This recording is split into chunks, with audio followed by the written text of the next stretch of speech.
سے علم جڑا ہوا ہے اور فاقے میں روح میں ایک روحانیت پیدا ہوتی ہے تو اس سے اللہ تعالیٰ کی طرف سے وہ بہت کچھ ملتا ہے۔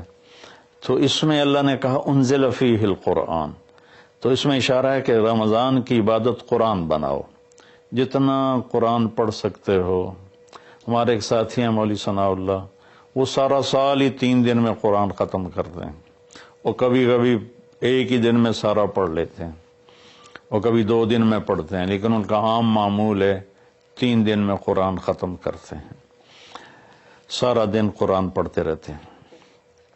بنگلہ دیش میں ہوتے ہیں، ہم رائمنڈ میں اکٹھے پڑھتے تھے۔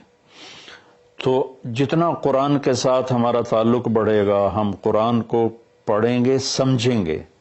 ہم نے صرف قرآن کو ختم کے لیے رکھا ہے، جی مولوی صاحب آ جاؤ ختم پڑھ دو، انہوں نے چند آیات رٹائی ہوئی ہیں، وہ آیات پڑھ دیتے ہیں، ختم ہے۔ کوئی کہیں اور سے پڑھیں تو کہ تسی تو جی ختم ہی نہیں پڑھیا، او بھائی قرآن پڑھ کے سنا دیتا ہے، اور کی کرا؟ نہیں تسی ختم نہیں پڑھیا، کیونکہ وہ آیات نہیں پڑھی جو ہمارے ان ان پڑھ مولویوں نے، مولوی تو ہوتے نہیں، وہ بس حافظ ہوتے ہیں اور دیہاتوں میں امام بن جاتے ہیں۔ تو انہوں نے وہ جو ایک رسم بنا دی ہے، تو قرآن رہ گیا ختم دلانے کے لیے، قرآن رہ گیا فال نکالنے کے لیے، اور قرآن رہ گیا ہے مردوں پر پڑھنے کے لیے۔ بچے جو لوگ مالدار ہیں وہ اور تھوڑے دین کا بھی شوق ہے، وہ مدرسے کے بچوں کو ہائر کرتے ہیں اور باپ کی قبر پہ بٹھا دیتے ہیں، وہ قرآن پڑھتے رہتے ہیں، پتہ نہیں وہ پڑھتے بھی ہیں کہ نہیں پڑھتے۔ تو قرآن پڑھیں، قرآن کو سمجھیں، روزانہ 1 صفحہ ترجمے کا پڑھ لیں اور پورے قرآن کو اس طرح پڑھیں، آپ پر حقیقت کھل جائے گی کہ اللہ کیا کہہ رہا ہے اور ممبر سے ہمارے خطیب حضرات کیا کہہ رہے ہیں، اللہ کس چیز کی دعوت دے رہا ہے، ہمارے خطیب کس چیز کی دعوت دے رہے ہیں، آپ پہ قرآن کھل جائے گی۔ آپ حدیث پاک کو پڑھیں، نبی پاک کی سیرت کو پڑھیں، خاص طور پر حدیث سے براہ راست استفادہ بھی بڑے اعلیٰ چیز ہے، لیکن جتنا سیرت سے میں اپنے ذاتی طور پر کہتا ہوں، جتنا میں نے سیرت سے سیکھا وہ کسی اور چیز سے نہیں سیکھا قرآن کے بعد۔ تو نبی پاک کی سیرت کو پڑھیں، قرآن کو پڑھیں، اپنے دنیاوی کام مختصر کر دیں، اپنے ملازموں کی ڈیوٹیاں بھی مختصر کر دیں، آپ کو اس کا اجر ملے گا، ان کے روزے رکھنے کا اجر ملے گا، اور ان کی تنخواہ بڑھا دیں، ان کی ڈبل تنخواہ کر دیں اس مہینے میں، تاکہ وہ کھلے ہو کر روزے رکھ سکیں، بچوں کو روزے رکھوا سکیں۔ ہم تو ایک افطاری پہ ہزاروں روپے اڑا دیں، اور ان کی پورے مہینے کی تنخواہ چند ہزار ہو تو وہ کھل کے روزہ تو نہیں رکھ سکے گا۔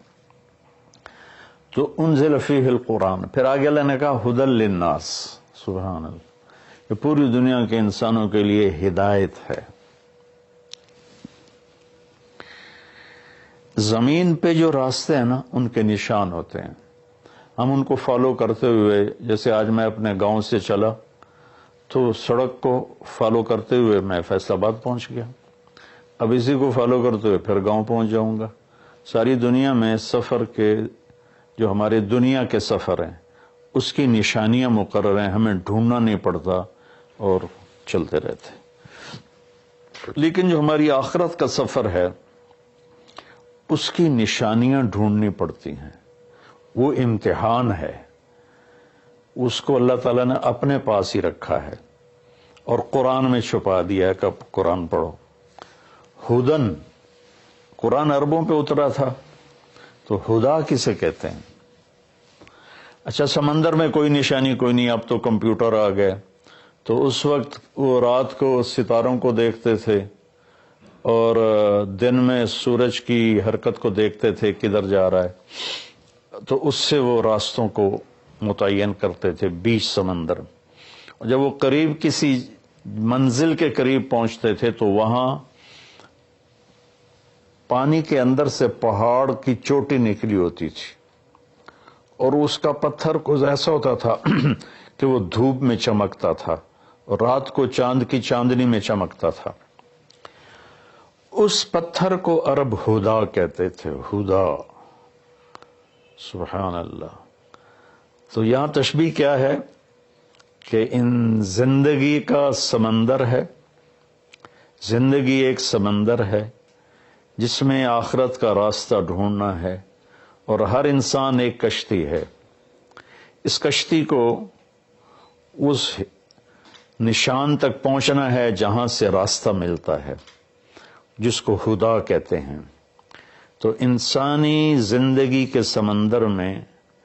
انسانوں کی چلتی ہوئی کشتیاں، وہ جب اس پہاڑی نشان کو ڈھونڈ لیتی ہیں تو انہیں پھر ساحل